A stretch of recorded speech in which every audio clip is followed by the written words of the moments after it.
Boa tarde. Estamos aqui hoje recebendo Pedro Corrêa do Lago, carioca, historiador de arte, editor, curador, colecionador de manuscritos e uma coisa que eu não sabia, economista. Mestrado até, nunca usei. Corrêa do Lago é dono de uma das mais respeitadas coleções de autógrafos do mundo, origem de um premiado livro sobre Proust, editado pela Gallimard. É consultor da Sotheby's, editor proprietário, junto com sua mulher Bia Corrêa do Lago, da Capivara, a quem devemos edições monumentais de Debré, Franz Post, da Brasiliana, do Instituto Histórico e Geográfico Brasileiro, da Brasiliana Itaú, a obra reunida do artista Vic Muniz e muitas outras importantíssimas publicações. É autor ou organizador de 25 livros sobre temas relacionados à cultura brasileira e manuscritos de grande valor histórico. Telas de enorme relevância foram redescobertas ou reatribuídas graças a seus incansáveis esforços, que igualmente identificaram milhares de fotografias históricas ou documentos em manuscrito. Pedro Corrêa do Lago foi também presidente da Fundação Biblioteca Nacional. É para a ABL um prazer receber hoje esse eminente intelectual, a quem passo a palavra.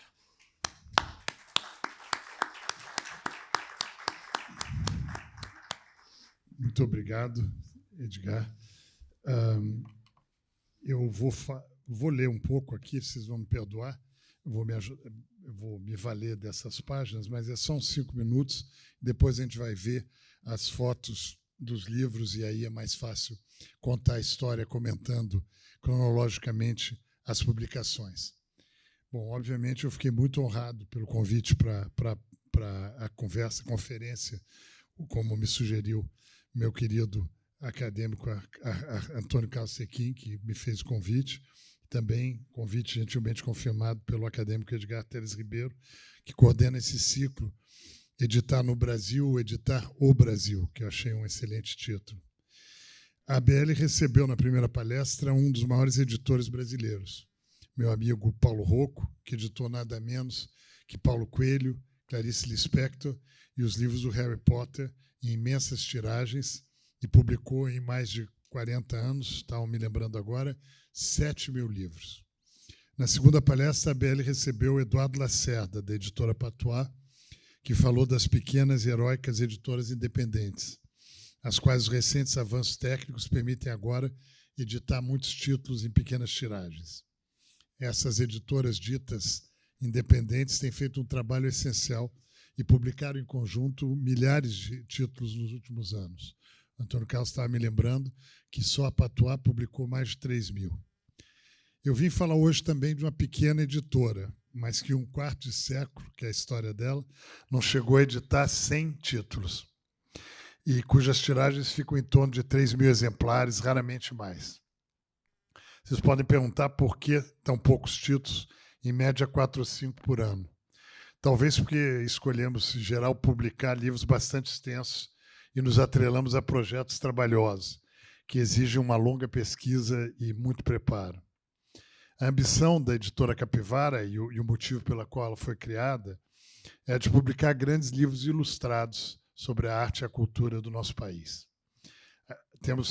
Tentamos lidar com rigor, tanto com a imagem quanto com o texto, e é o que talvez diferencie o nosso esforço com relação a outras editoras menos especializadas na nossa área. A pesquisa do texto e das imagens raras para esses livros, assim como a impressão em alta qualidade, demandam, como vocês podem imaginar, um grande investimento, que a simples venda dos livros, ainda que em maiores tiragens, não poderia cobrir. Por isso, o mecanismo das leis de incentivo, criado há quase 40 anos e ainda plenamente exitoso, a meu ver, apesar dos esforços de muita gente para impedi-las, contribuiu fundamentalmente para tornar possíveis os títulos que publicamos ao longo dos últimos 25 anos. Capivara surgiu no ano 2000, quando minha mulher, Bia, que deveria estar aqui do meu lado, mas infelizmente teve que viajar, felizmente para ela, sugeriu que abríssemos uma editora nossa, após eu ter publicado com outras editoras alguns livros para os quais nós tínhamos obtido os patrocínios. O nome da editora, que a gente queria bem brasileiro, nos foi sugerido por meu enteado Antônio Pedro. E escolhemos usar como logo uma pequena capivara que aparece em um quadro do Franz Post, conservado no Museu do Louvre. O Post era um artista que Bia e eu já estudávamos há vários anos, pensando em publicar seu catálogo completo, o que de fato ocorreu 5 anos mais tarde. Com isso, vocês podem ver que a editora Capivara é talvez o que se chama, e o Antônio Carlos estava falando, uma editora de nicho. Esse nicho seriam os catálogos raisonnés, uma expressão francesa que se refere a catálogos completos da obra de um determinado artista. Publicar um livro apoiado em leis de incentivo com ilustrações avulsas do Debré ou quadros do Franz Post ou do Rugendas não é particularmente difícil, pois essas imagens estão muitas vezes em domínio público e as mais belas já circulam ao mesmo tempo e são fáceis de obter. Mas tentar levantar toda a obra de um artista, às vezes mais de 1000 peças, inclusive os menores esboços a lápis, já constitui uma pesquisa bem mais trabalhosa. Foi o que tentamos fazer para vários artistas seminais do Brasil, como Franz Post, Ecault, Debré, Rugendas, Tonet, Pallier ou Thomas Ender, e fizemos também para artistas contemporâneos como Vic Muniz. Esses livros, muitas vezes, têm 600 ou 700 páginas e contêm centenas ou milhares de ilustrações. Fizemos até alguns livros com nada menos que 3.000 imagens, enquanto que o livro ilustrado comum, publicado com leis de incentivo, tem de 200 a 300. Esses livros, naturalmente, exigem uma coordenação editorial bastante trabalhosa e uma pesquisa constante de imagens novas ou raras junto a instituições do mundo inteiro e colecionadores privados. Temos bastante orgulho de ter podido contribuir para o maior conhecimento da nossa riquíssima iconografia antiga, levantando as obras dos principais artistas e fotógrafos viajantes, encontrando muitas peças do exterior ou espalhadas em várias instituições brasileiras ou ainda quase indisponíveis porque estavam em acervos particulares. As inscrições de importantes coleções, como as que tivemos o privilégio de fazer, como o IHGB ou a Brasiliana Itaú, também nos permitiram divulgar milhares de imagens conhecidas. Para hoje, eu achei que o mais simples seria tentar mostrar para vocês, a partir das imagens, já que a editora Capivara é uma editora de texto e de imagens, os principais títulos que publicamos nos últimos 25 anos. Com isso, a partir dos exemplos práticos, poderemos discutir alguns aspectos e particularidades de cada um desses projetos. Por favor, não hesitem em me interromper com perguntas, correções ou dúvidas no comentário desses livros. Eu vou ver se eu consigo fazer esse negócio funcionar. É dos lados? Eu vejo nessa televisão. Vai me ajudar muito. Obrigado. Bom, essa é a capivarinha do Franz Post que nós usamos durante muitos anos, até acabar estilizando um pouco a coisa. Ficamos tentados em usar essa deliciosa imagem de uma capivara debaixo de uma bananeira, que é do século XVIII, comendo a banana, mas a gente achou que ninguém ia entender muito bem a capivara sentada. E aí tinha, eu acho que a imagem... está aqui. A imagem estilizada é essa, você já tinha adivinhado. Então, o primeiro projeto foi 4 livros juntos sobre os mestres da fotografia brasileira. Foi no ano 2000, 2001, e era o Gutierrez, o Militão. Aqui tem algumas páginas do Militão, para vocês verem como é que se organizava o livro. O Stahl, que foi a Bia que fez, o Militão eu escrevi, e o Klumb, feito pelo Pedro Vasques. Eu acho que eram os grandes mestres mesmo, e o Vitor Bouton fez um design excepcional para esses livros. A meu ver, eu brinquei com ele, porque ele tinha um estilo um pouco mais decorativo e ornamental, e eu disse, eu confio mais no teu talento do que no teu estilo, vamos ver. E aí ele fez um projeto para lá de clean.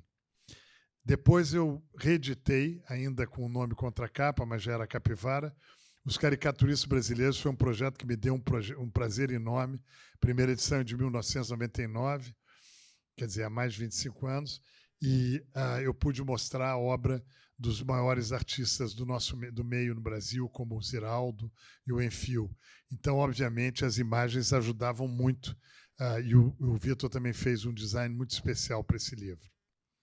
Depois a gente fez o Patrimônio Construído com o apoio da Petrobras, que nós reunimos um conselho para escolher os 100 mais importantes, mais belas edificações tombadas do Brasil.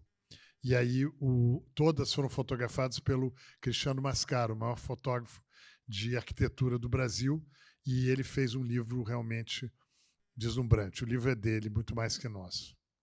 Depois teve o Aleijadinho e Sua Oficina, que foi um livro importante, porque a Miriam Ribeiro de Oliveira, uma grande especialista no Aleijadinho, tinha sido ameaçada por um colecionador paulista que dizia ter 50 aleijadinhos. Na verdade, ele tinha 4, que já está mais que bom, entendeu? Mas ele tinha aleijadinhos com a pintura ainda fresca. Era uma coisa... E ele acreditava na teoria do Goebbels, uma mentira, muitas vezes repetida, vira uma verdade. Então, ele publicou vários catálogos, inclusive um, infelizmente, do Museu de Belas Artes, que tinha um diretor duvidoso naquela época, em que alguns pseudo-especialistas garantiam que as obras dele eram verdadeiras. E a Miriam disse: Pedro, se eu levantar a cabeça, esse homem vem direto contra mim, vai me processar, etc. Não, Miriam, você vai ter um comitê, você vai ter mais 2 pessoas, a gente vai te defender. E a Miriam me agradece até hoje, porque foi o livro que estabeleceu o corpus indubitável do Aleijadinho, e com fotos muito bonitas também. E o que está dentro é dele. Quer dizer, pode até ter coisas dele que não estão dentro, mas eu acho que foi muito importante. Depois o cara tentou nos processar, foi o único livro proibido de circular por uma divergência a respeito de autenticidade de uma obra de arte. Quer dizer, ele foi literalmente censurado, mas nós ganhamos todas as instâncias e acho que esse colecionador, inclusive, já faleceu sem conseguir emplacar os 50 aleijadinhos dele. Depois nós fizemos o Alfabeto Literário, que até hoje eu acho que é um livro absolutamente genial, do Loredano, em que, bom, aqui escolheram Rubem Fonseca, não sei porquê, para colocar, mas em que o Loredano faz extraordinárias caricaturas e desenhos dos nossos maiores escritores e brasileiros e internacionais. É realmente um livro muito bonito. Eu vou voltar porque ele realmente faz um trabalho fabuloso.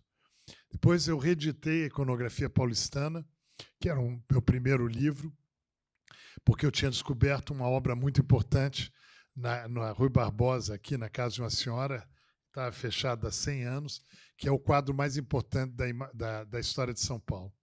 E aí também tinha muita fotografia. Nós tentamos mostrar todas as imagens de São Paulo e da cidade e dos seus habitantes até a chegada da fotografia. Era um volume assim. Se nós tivéssemos fazer o mesmo volume sobre o Rio de Janeiro, seriam 100 volumes iguais ao de São Paulo, porque todo mundo vinha para o Rio, mas muito pouca gente ia para São Paulo. Mas o Debré foi, por exemplo. E o Hildebrandt, que é um grande artista que está nessa página, também foi. E aqui à direita tem uma senhora, como se dizia na época, rebuçada em 2 côvados de baeta. Ela está envolta em 2 côvados, que eram a medida de um tecido muito espesso, quer dizer, praticamente uma burca. E era assim que muitas das paulistanas saíam de casa, aparentemente, naquela época, por volta de 1840. Bom, depois nós fizemos em português a edição desse livro que saiu em francês pela Gallimard, que é Brésil, os primeiros fotógrafos de um império sob os trópicos. Na França tinha essa capa maravilhosa dessa senhora da família Costa Carvalho, plácida, lindíssima, com os 2 escravizados ao lado, um mais assim respeitoso e o outro bastante nonchalant. E essa foto, a meu ver, é uma das fotos seminais também do Brasil no século XIX.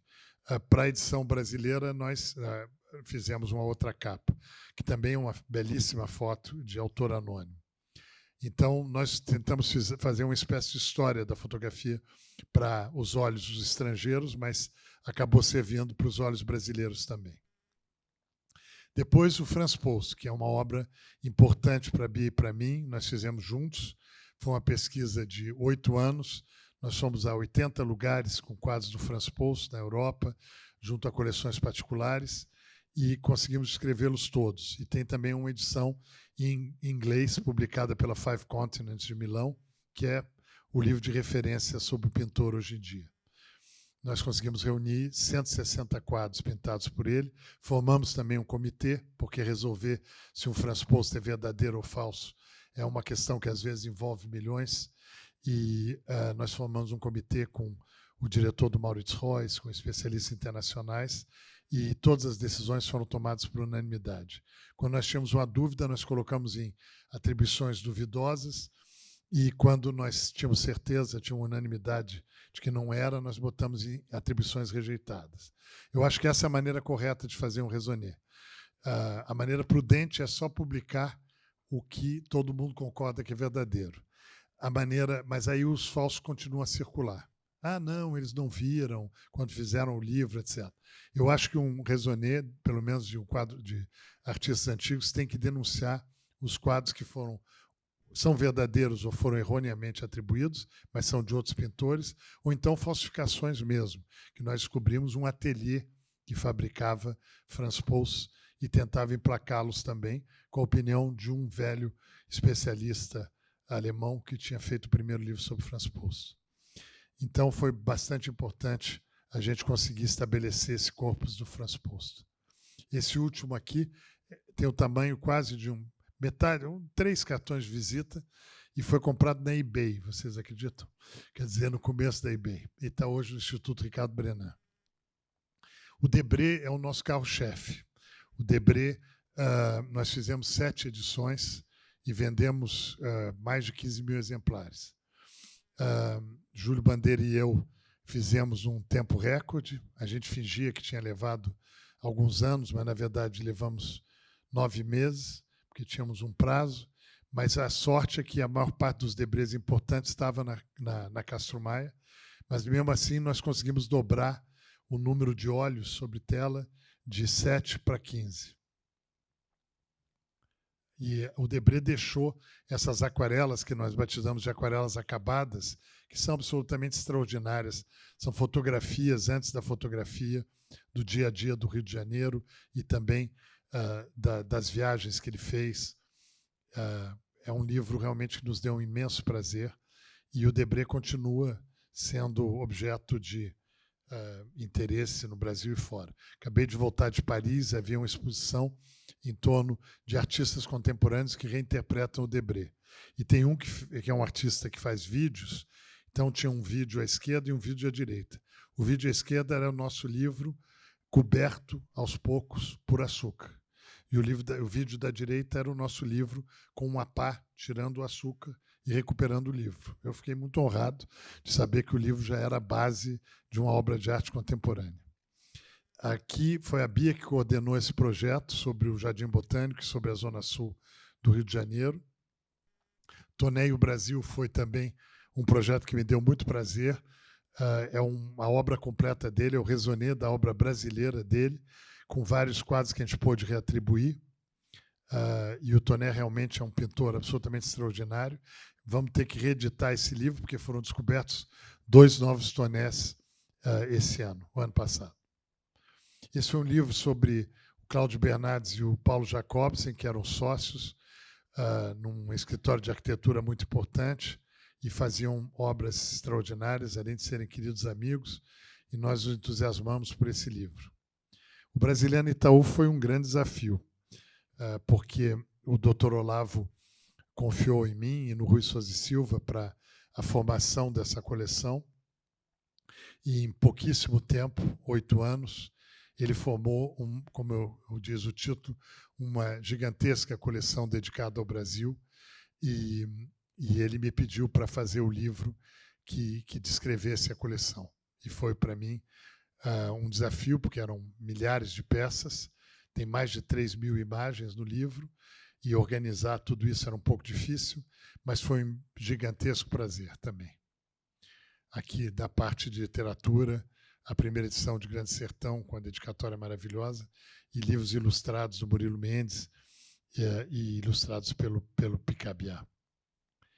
Aqui também a parte dos grandes caricaturistas da época. O Ecault, nós chamamos a Rebecca Parker-Brennan, que é a maior especialista no Ecault, que não tinha imaginado o livro dela como um raisonné, mas ela reorganizou o livro dela como raisonné, e aí nós pudemos mostrar um pandan do Franz Post, o grande artista que veio não para fazer as paisagens, se bem que elas aparecem também como fundo, mas para fazer a fauna e a flora, sendo que os personagens eram considerados parte as raças eram consideradas parte da fauna. E também as tapeçarias fabulosas, nós estudamos tudo que saiu do Ecault com a Rebeca fazendo uma excelente pesquisa. Os Balões de Santos Dumont foi a ideia de aproveitar um álbum muito interessante, com muitas fotos inéditas, dessa parte menos conhecida da trajetória do Santos Dumont, que são os balões, e serem dirigíveis, ele poder contornar a Torre Eiffel, como contornou e ganhou o grande prêmio da época.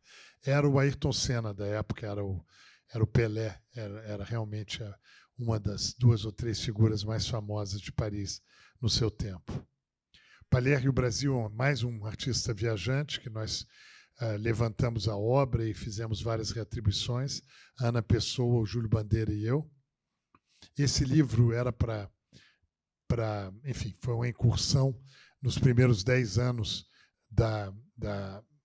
do século XXI, do milênio. Nós tentamos levantar os 10 artistas que tiveram mais repercussão no exterior nesse período. Não necessariamente os mais importantes, mas aqueles que tiveram a melhor acolhida no exterior. E eu acho que fizemos entrevistas com cada um deles. Eu tive o privilégio de fazer com Tunga, e acho que o livro foi bem recebido. Aqui é o trabalho lindo dele. Saudades do Brasil Antigo é um livro que nós fizemos a partir da coleção da Biblioteca Oliveira Lima, em Washington, na qual eu trabalhei bastante, mas tinha uma coleção de cartões postais absolutamente extraordinária. E aí o Vitorino Sherman, nosso querido amigo, trabalhou com a Bia e fez um livro do qual nós nos orgulhamos muito. Eu acho que ficou muito legal, aproveitando os cartões postais, as imagens do Brasil todas ressurgem nessa época. Rugendas e o Brasil é o segundo livro do mesmo formato que o Debré, o terceiro vai ser o Thomas Ender, dos 3 artistas com a obra mais extensa no Brasil. Esse foi feito pelo Pablo Diner e a Maria de Fátima Costa, que eram casados na época, que eram os grandes especialistas no Rugendas. Eles tinham feito um Rugendas geral, um catálogo raisonné, e eu pedi para eles concentrarem na obra brasileira. Essa já era a segunda edição, com vários quadros reencontrados, que nós publicamos no mesmo formato que o Debré, e que também revela muitos esboços e obras importantes dele. Cartografia impressa do Brasil foi uma tentativa de aproveitar a enorme ciência de um amigo nosso, vários que estamos aqui, que era o almirante Marcos Justo Guedes, que era a pessoa que mais conhecia a história da Marinha brasileira e muito da história do Brasil, membro ilustre do IHGB, e eu pedi para o Max para fazer uma seleção dos 100 mapas mais importantes impressos, porque os mapas manuscritos ficam na gaveta do rei e não têm a mesma circulação, não têm a mesma influência que os mapas impressos, que moldam realmente o conhecimento de uma certa época. E ele fez uma seleção fabulosa e nós conseguimos publicar esse livro, que eu acho que é o mais importante sobre cartografia dos últimos anos. Paraty são as fotos maravilhosas do meu querido Joãozinho Olens Bragança, que é um excelente fotógrafo e fez fotos lindas, sendo que a da direita, obviamente, é de uma casa que ele conhece bem, que é a própria casa do pai dele, que ele herdou, que é deslumbrante. Umas palavras. Esse é um dos poucos livros de capa mole assim, que nós fizemos, mas eram as entrevistas da Bia no programa dela. Ela fez mais de 250 entrevistas do programa que ela teve durante 15 anos no canal Futura, e nós selecionamos aqui pelo que eu posso ver da capa, eu vejo João Baldo, Saramago, o Lobo Antunes, a Lígia, o Milor, o Nelson Pereira dos Santos, o Salman Rushdie, o Niemeyer, Chico Buarque, Ferreira Goulart, Augusto dos Anjos, enfim, é quem eu considero, Adélia Prado, acho que tem o Gil ali também, e em cima eu não consigo reconhecer, mas enfim, acho que estou longe. E você foi entrevistado, é verdade. Você foi entrevistado, o Antônio Carlos também, entendeu? Acho que a Ana Maria também. Também, Antônio Torres, Rosisca. Então, todos lembram da minha mulher, que foi psicanalista durante 15 anos. Quando ela casou comigo, ela abandonou a carreira. Eu brinco que eu tirei ela dessa vida, ela não gosta nada, mas ela na verdade, estava querendo outros ares, e ela realmente fez isso com o ouvido também de psicanalista. Eu acho que ela deixava muito o entrevistado falar, o que não é sempre o caso. Nessas entrevistas, eu tinha muita admiração pelo trabalho que ela fazia. Vila de Paraty foi um livro importante também, que era a história de Paraty pela primeira vez, e esgotou, e é sempre muito demandado em Paraty. Esse foi um grande privilégio que nós tivemos todo o tempo, não? Ainda está normal? Tem muito tempo ainda? É bom. Então, vai ser as perguntas. A coleção Princesa Isabel foi um privilégio extraordinário que nós tivemos. Nós tínhamos publicado aquele outro livro, não sei se vocês lembram, que foi publicado antes da França, que é aquele sobre fotografia brasileira, que nós traduzimos para o português, e fomos levá-lo para a última neta viva da Princesa Isabel naquela época, que era a Dona Teresa, que morava no Estoril.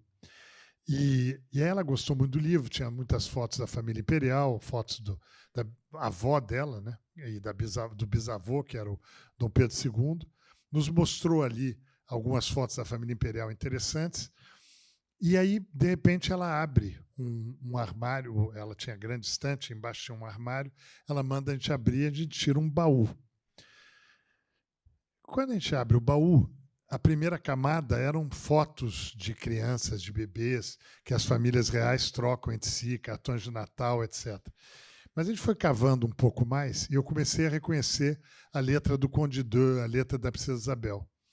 E, de repente, o baú inteiro tinha uma coleção totalmente desconhecida, que era a coleção de fotografia brasileira formada pela Princesa Isabel e pelo Conde d'Eu, que eles tinham levado para o exílio. Eu e Bia, vocês podem imaginar a excitação, porque nós tínhamos trabalhado sobre todos esses grandes fotógrafos, olhando tiragens de uma qualidade excepcional, muito melhor estado do que as da Biblioteca Nacional, porque não tinham sofrido do nosso clima, tinham sido sempre conservadas na Europa.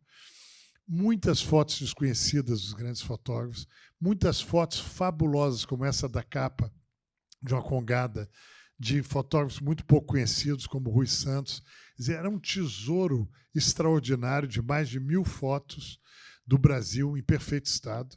E Dona Teresa foi extremamente generosa, permitiu, na época não tinha como escanear, um fotógrafo, grande amigo nosso, Chico Aragão, que morava lá em Portugal, fotografou todas as imagens e ela nos permitiu revelar a existência desse acervo extraordinário, com muitas coisas.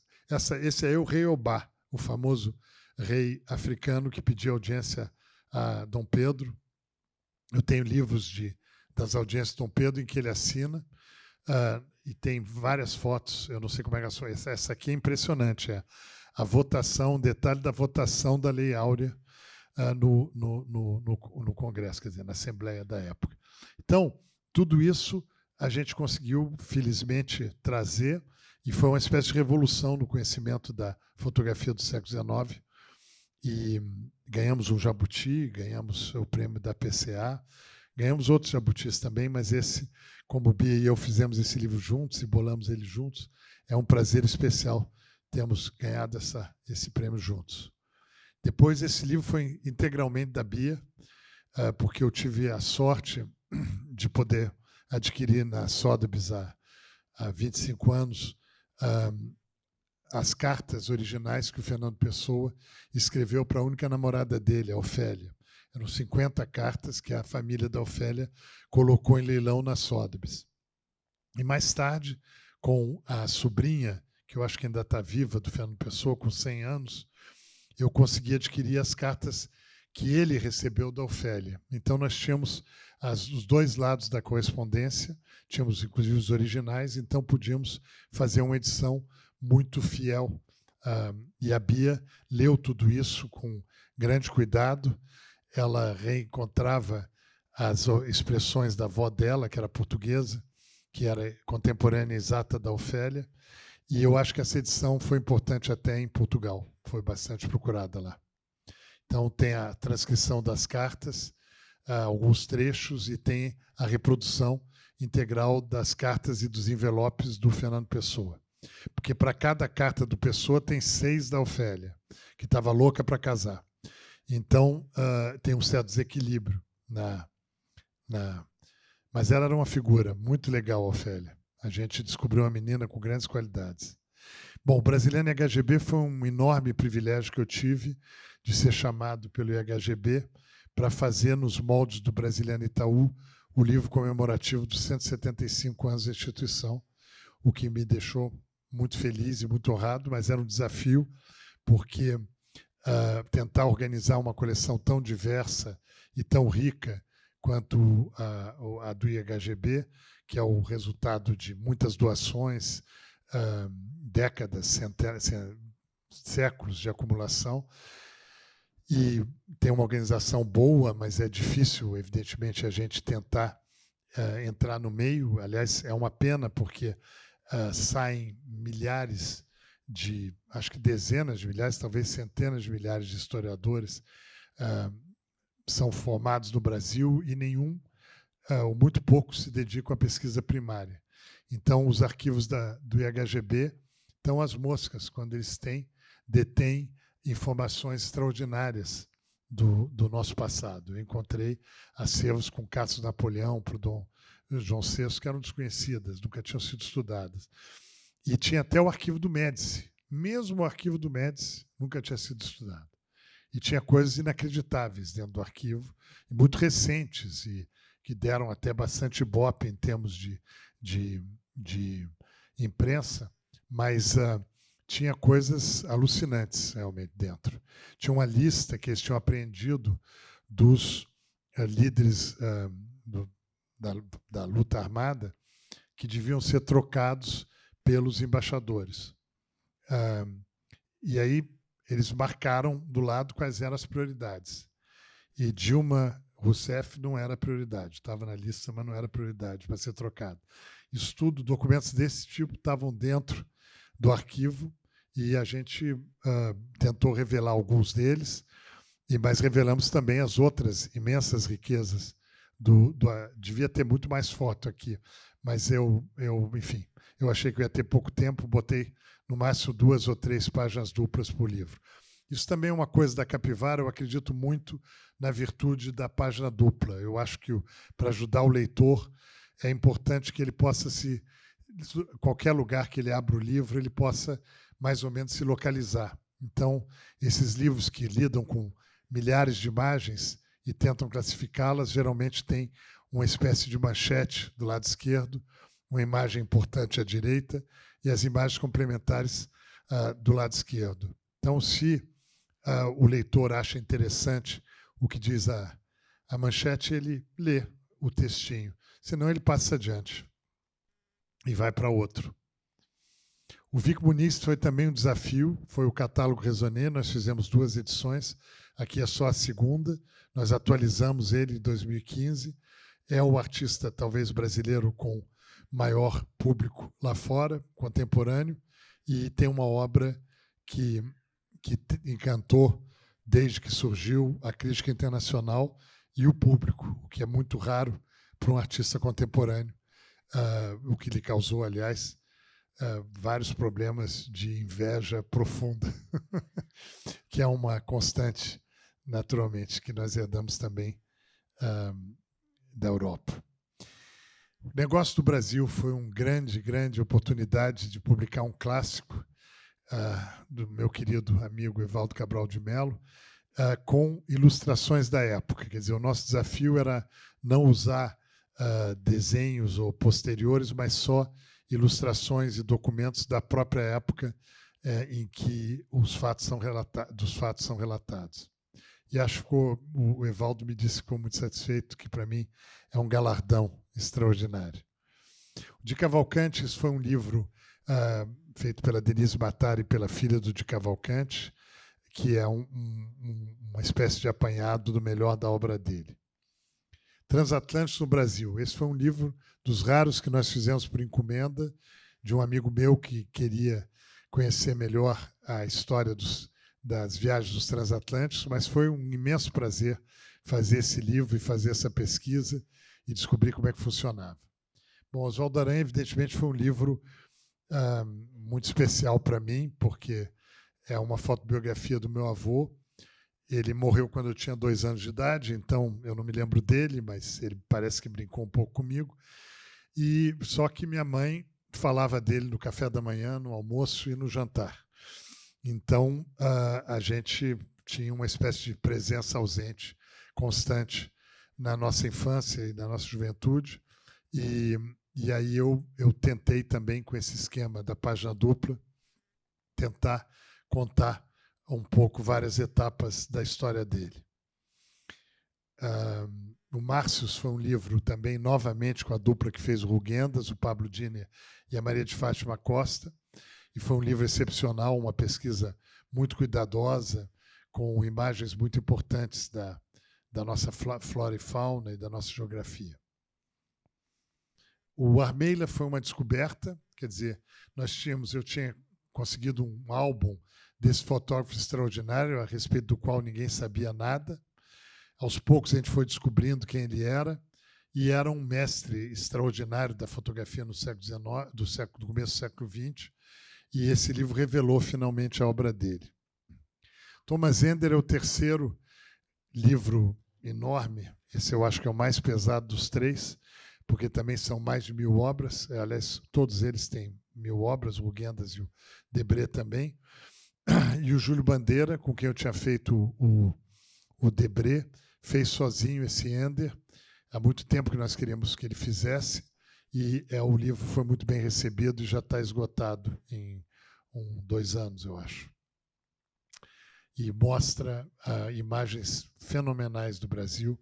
Quer dizer, a sorte que nós tivemos de ter esses fotógrafos avant la lettre, como eu digo, que são o Debré, o próprio Toné, de certa forma, também, o Rugendas e o Ender, a gente pode realmente reconstituir, agora com essa inteligência artificial, daqui a pouco a gente vai poder recriar, como se tivéssemos nela, a realidade do Rio no começo do século XIX, que vai me fascinar.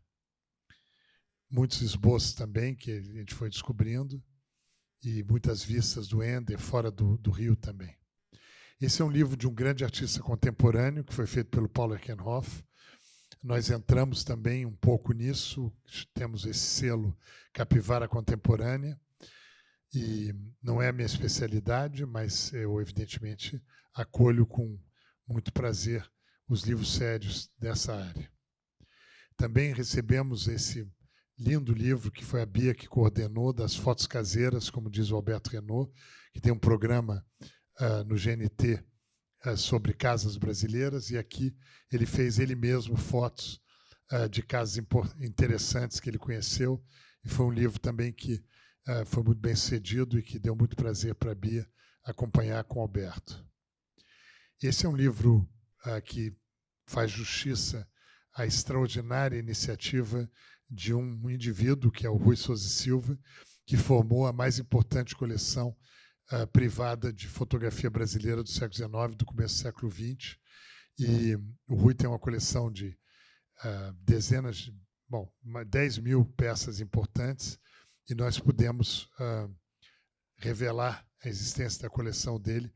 Ele é muito modesto com esse livro. Depois fizemos com a Rosana Lancelotti um livro sobre o Pedro I compositor, chama Já Raiou Liberdade. Um livro sobre o Pantanal, que foi novamente Maria de Fátima Costa e o Pablo Diner, que moram em Cuiabá, e são especialistas do Pantanal que fizeram, sobre a história do Pantanal. A iconografia baiana, esse foi um livro que eu coordenei, da coleção extraordinária da Flávia do Frank Abubaque, da iconografia do estado deles, porque a Flávia é baiana e o Frank tem um pai baiano, mas nasceu no Rio. E eles formaram uma coleção belíssima. Algumas peças herdadas pelo Frank do Paulo Gayer, do avô dele, que era um grande colecionador da iconografia do Rio de Janeiro, o maior do seu tempo, sem dúvida. E são imagens fenomenais, como essa, descendo ali a cidade, e outras que ele foi reunindo. E o último, que foi publicado agora, em fevereiro, é um livro sobre os grandes criadores do carnaval carioca. Quer dizer, 16 grandes carnavalescos foram escolhidos também por um comitê, e a gente mostrou os esboços deles e os grandes momentos dos maiores desfiles, e foi um livro muito bem recebido também. É isso. Muito obrigado pela paciência de vocês.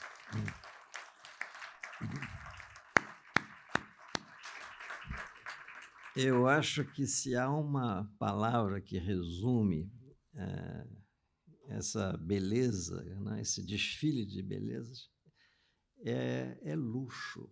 Essa palestra foi um luxo, realmente, em todos os sentidos, porque não só coloca em evidência o prazer que você sentiu trabalhando, desde o primeiro momento, quando você descobriu esse filão, até este último livro, é tão evidente, pela maneira sóbria, calculada, tranquila, com que você anuncia esse desfilar de maravilhas, né?